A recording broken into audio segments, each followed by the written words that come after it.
Mən sizə demişdim ki, video izahımda da əgər izləməmisinizsə, kanalıma keçid edərək oradan kimyanın əsas anlayışlarında son mövzulardan biri olan valentlik mövzusunu izah etmişəm. Orada deyirəm ki, valentlik hər bir elementin özünə müəyyən sayda element atomları birləşdirmə qabiliyyətidir. Yəni, əgər biz bir elementin iki valentli olduğunu deyiriksə, deməli o element özünə maksimum 2 element atomu birləşdirə bilər. Məsələn, uşaqlar, gəlin baxın bu test nümunəsinə. Baxın, bizə manqan oksid verilib. Üzərində də valentlikləri verilib. Manqan dəyişkən valentlidir, müxtəlif valentlikləri dəyişkəndir.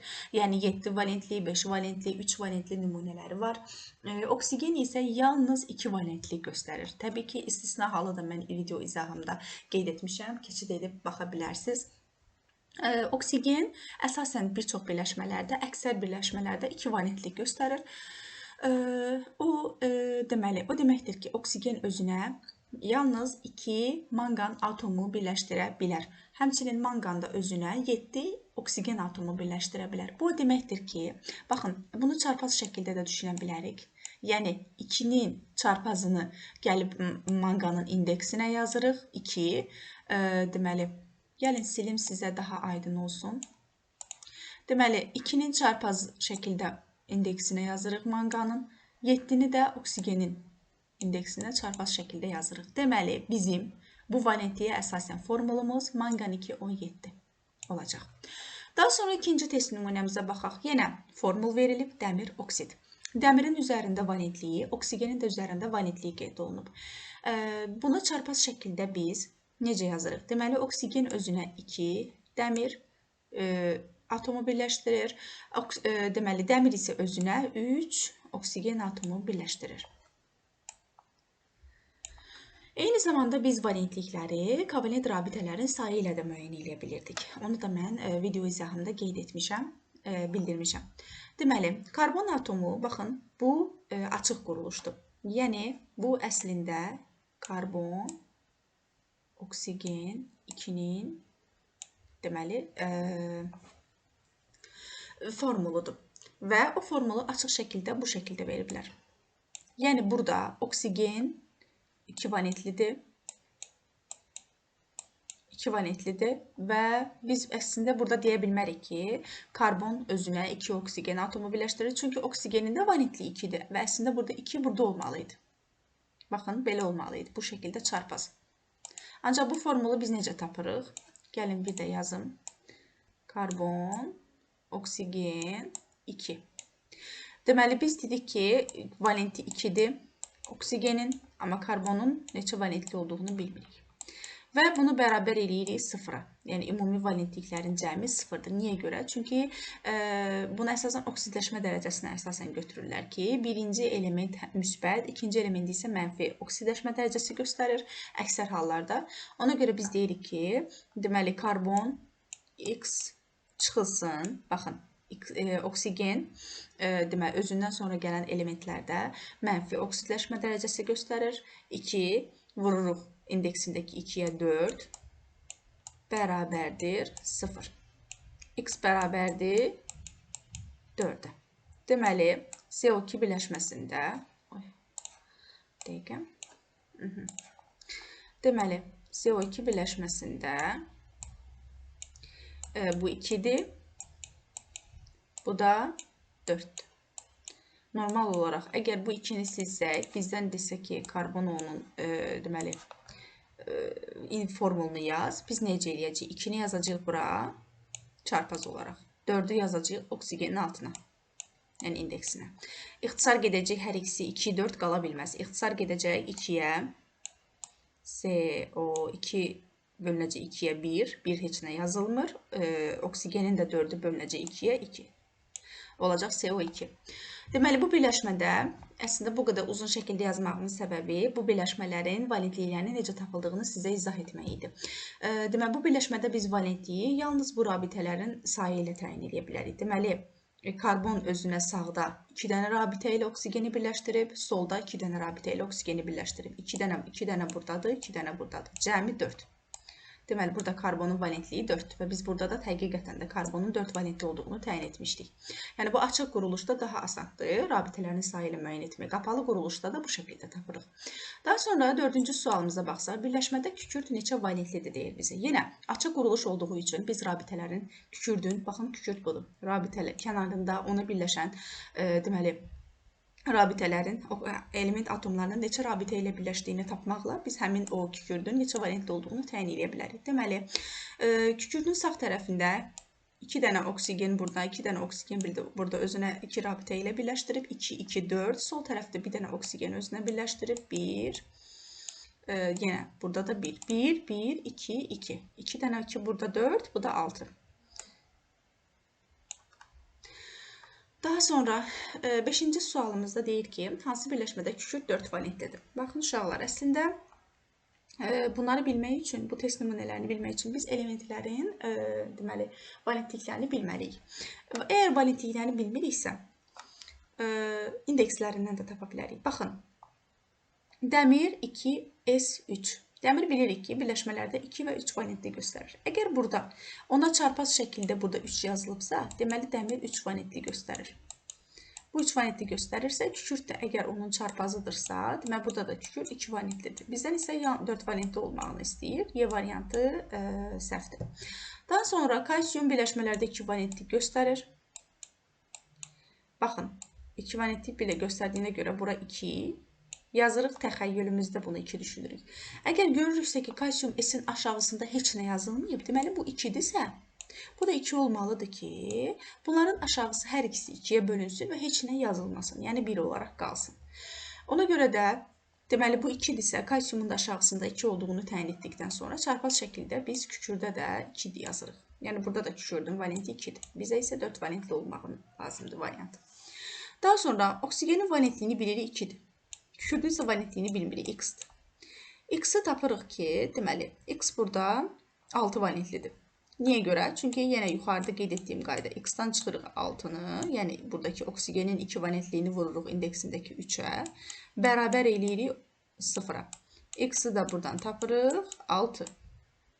Deməli, burada 6 valentlidir. Bizdən 4 valentli olmağını istəyir. Deməli, uşaqlar, baxın, yenə mis 2s1. Əgər bu şəkildə yazılıbsa, biz bilməliyik ki, deməli, kükürt çarpaz şəkildə yenə nəzərə alsaq çarpazı. Deməli, mis 1 valentlidir. Kükürt isə burada 2 valentlidir. Ki, deməli, çarpaz şəkildə misin aşağısında 2, mis də 1 valentlidir ki, onun da çarpazında kükürdün indeksində 1 yazılıb. A variantında isə, uşaqlar, deməli, kükürt oksigen 2 valentlidir. 2 valentli. X isə təsəvvür edin ki, biz kükürdün burada neçə valentli olduğunu bilmirik. Yazırıq X çıxılsın. 2 valentli oksigeni vururuq indeksindəki 2-də 4 bərabərdir 0. Buradan tapırıq ki, X bərabər 4-ü keçirdirik bərabərliyin sağına. 0 plus 4 eləyir cavab 4. Deməli, burada kükürt 4 valentlidir. Əslində cavabı bəlli idi. Sadəcə axırdan qaydaraq izah edək də sizə doğru cavabı göstərmiş oldum. Daha sonra, hansı halda oksidin formulu düzgün göstərilib? Uşaqlar, bu testləri həll eləmək üçün birinci çarpazı bilməliyik. İkincisi də ki, deməli, necə, hansı qayda ilə bunun tapıldığını müəyyən etmək lazımdır. Yəni, hər bir elementin ayrı-ayrılıqda valentliyini biz bilməliyik. Alüminium stabil olaraq sabitdir. Valentliyi sabit valentlidir, 3 valentlidir, oksigen də 2 valentlidir. Deməli, burada valentliklər doğru göstərilib. Doğru göstəriləndən sonra gəlin onların formullarına baxaq. Baxın, çarpazında 2 yazılıb, doğrudur. Bunun da çarpazında 3 yazılıb, doğrudur. Deməli, bu cavabımız doğrudur. Bizdə də elə əslində formulu düzgün göstərilən variant əslində A variantıdır. Sadəcə digər variantlara da baxaq. Baxın, bunun valenti 2-dir, bunun valenti 5-dir. Çarpaza belə yazsaq, 2 bura düşür, burada 5 düşməlidir. Amma bura 3 düşüb oksigenə. Bu səhvdir. Daha sonra manqan 2 bura düşür, 4 də bura düşür. İxtisar gedəndə hər ikisi də 2-yə manqan. Bir dəqiqə uşaqlar.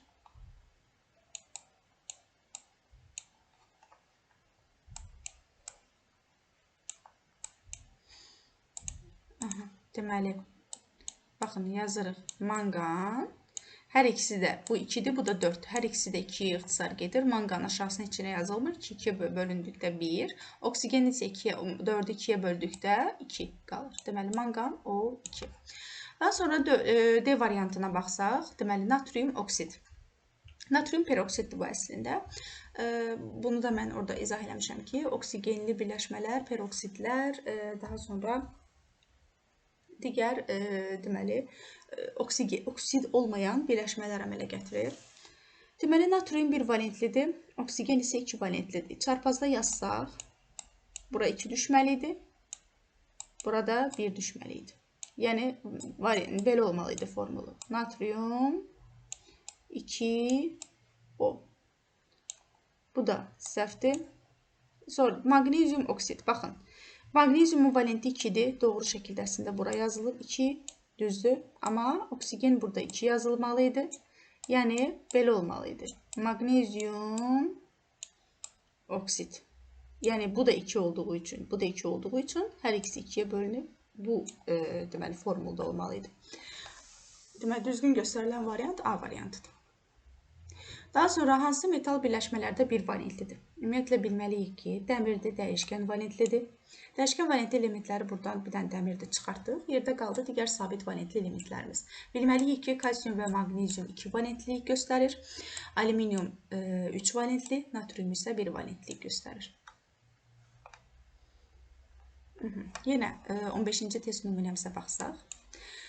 X elementinin sabit, Y-ın dəyişkən, Z-in də sabit olduğu variantı seçməliyik. Birincisi, hansı variantları buradan çıxa bilərik? Hansı ki, X-i sabit olmayan, yəni dəyişkən valentli olan variantları çıxsaq, ancaq sabitləri seçsək, digər variantları da tapa bilərik. Baxın, uşaqlar, testlər necə işləyirlər? Ümumiyyətlə, testlərlə işləmə qaydasını sizə izah edeyim. Deməli, X-i bizdən sabit valentli istəyir. Gəlin, baxaq. A variantında həqiqətən də sabitdir. B variantında da Z sabit valentlik göstərir. Amma xrom sabit valentli deyil. Y də sabit valentli deyil. Amma bizdən sabit istəyirək uşaqlar. Deməli, C və Y-ni çıxdıq. Qaldı A, B, D.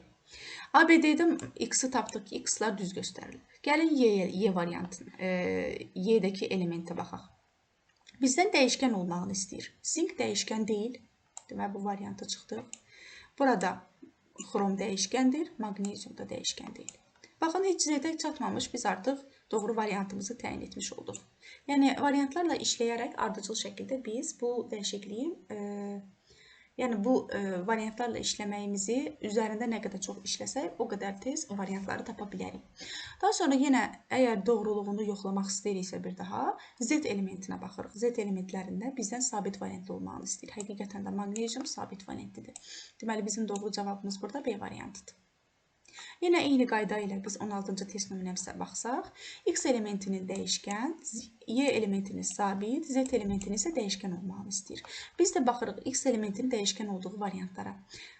Deməli, bu dəyişkəndir, həqiqətən də bu da dəyişkəndir, bu da dəyişkəndir. Amma kalsium sabitdir, Y variantında da kalsium sabitdir. Yəni, biz hələ ki X elementinə baxırıq.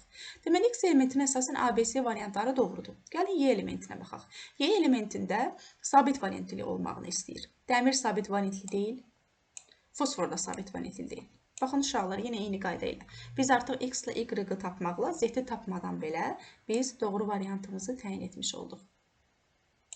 Bu qədər uşaqlar, hələ ki sizə izah etdiyim test nümunələri bu qədər idi. Daha sonra mən növbəti testlərimdə daha çətin deməli test nümunələri sizə göstərəcəm. Daha çox birinci qruplara və 4-cü qruplara hansı testlər düşür, hansı sınaqlar düşür, oradakı sınaqlarda bu testlərin necə izah edilməsini sizə bir sonraki videolarımda izah edəcəm. Hələlik uşaqlar, sağ olun.